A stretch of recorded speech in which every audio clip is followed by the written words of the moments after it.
శ్రమ చేసే అలవాటు మీ అందరికి ఉంది కాబట్టి మీరు ఇక్కడ ఉన్నారా. కానీ శ్రమ చేసేటప్పుడు ఎందుకు చేస్తున్నారు అనేది మర్చిపోకండి.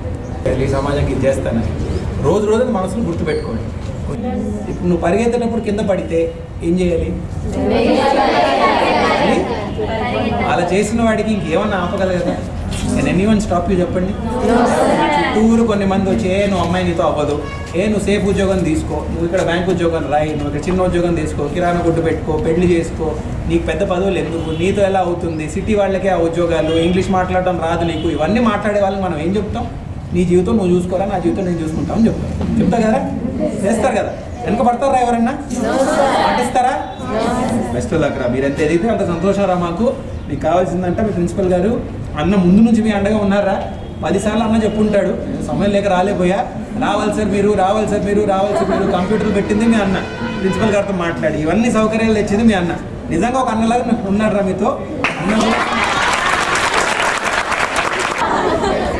చూడండి బాగా ఎదగాలరా. మీ వయసులో ఒక మొక్కలాగారా మీరు. మొక్క నాటినప్పుడే దానికి నీళ్లు ఎరువిస్తే ఎదుగుతుంది.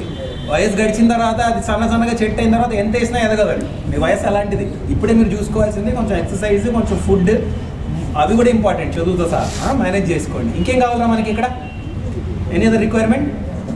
అంత బాగానే ఉందారా? ఇప్పుడు చెప్పకపోయినా మీ ప్రిన్సిపల్ గారు చెప్పండి, మళ్ళీ చూసి అందించాల్సిందిగా అందిస్తాం. ఓకే? మీరు మాకు ఇచ్చే మాట ఏంటి? అద్భుతంగా చదువుతారు, చిన్న ఆలోచన వద్దు, చిన్న ఆశలు వద్దు, అన్నిటికన్నా పెద్ద పోస్ట్, అన్నిటికన్నా పెద్ద ఉద్యోగం ఏం చేయగలరు, అదే మీ టార్గెట్. అదే మీ టార్గెట్. సరేనా? అందిన తర్వాత ఒక మాట ఇస్తున్నారు, వచ్చి ఒక 10 మందిని ఆదుకొని వెళ్తారని మాట ఇచ్చారు. గుర్తుపెట్టుకుంటారు కదరా?